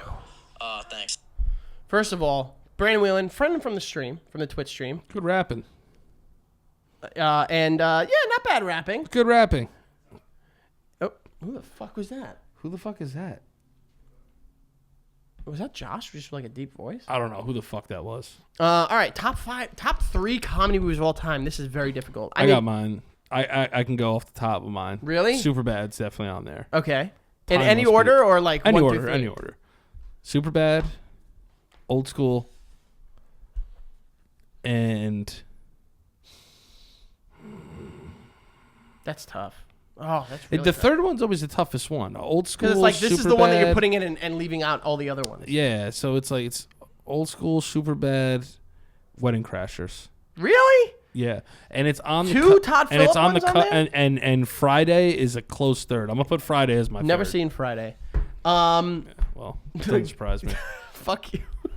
But as ghetto as a girl named Rachel. The Mask. Yeah. Friday's my third. The Mask. It's my favorite movie of all time, and I classify it as a comedy. Ghostbusters. Classic. Yeah, I mean. And Forgetting Sarah Marshall. Yeah, great Listen, ones. Forgetting Sarah Marshall and Superbad are literally bing, bing, bing, bing, bing. I gotta give it to Forgetting Sarah Marshall. There's I some laugh really from cuteness. start to finish. It's so hot in that movie. Movie's perfect. Yeah. All right. Thank you guys for the VMs and our DMs. Sorry we're cutting it a little short. I mean, even though we not it's cutting the it short. It's the same time as last week. But you know where to find me, FAlvarez8085 on Twitter and on Twitch. Come hang out. We talk directly. It's a lot of fun. Mondays, Tuesdays, 8:45 p.m. Eastern Standard Time. Yes, sir. And then you can find the Stank Podcast on Twitter and on Instagram. Follow us there and check us out on YouTube, Spotify, SoundCloud, Google Podcast, Apple Podcast. Excuse me. My dog. You can find me at Danny Lopriori on Twitter and Instagram. And also go check out the hub where all this stuff comes out of. YouTube.com/Sanagato Studios. We got some great videos And up there the right now. Patreon. Don't forget about that And sexy bitch. oh yeah, okay. That's it. I'm kidding with you. I love you. And Sanagato Studios, check out the Basement Yard podcast, check out Other People's Lives podcast, and make sure to check out the Patreon. It's patreon.com/The Stank Podcast. And come hang out with us. We do great giveaways every month. We're posting videos bi-weekly on there, and we have some great content, extra content coming your way. And thank you guys so much, Stank Boys. And Vaughn.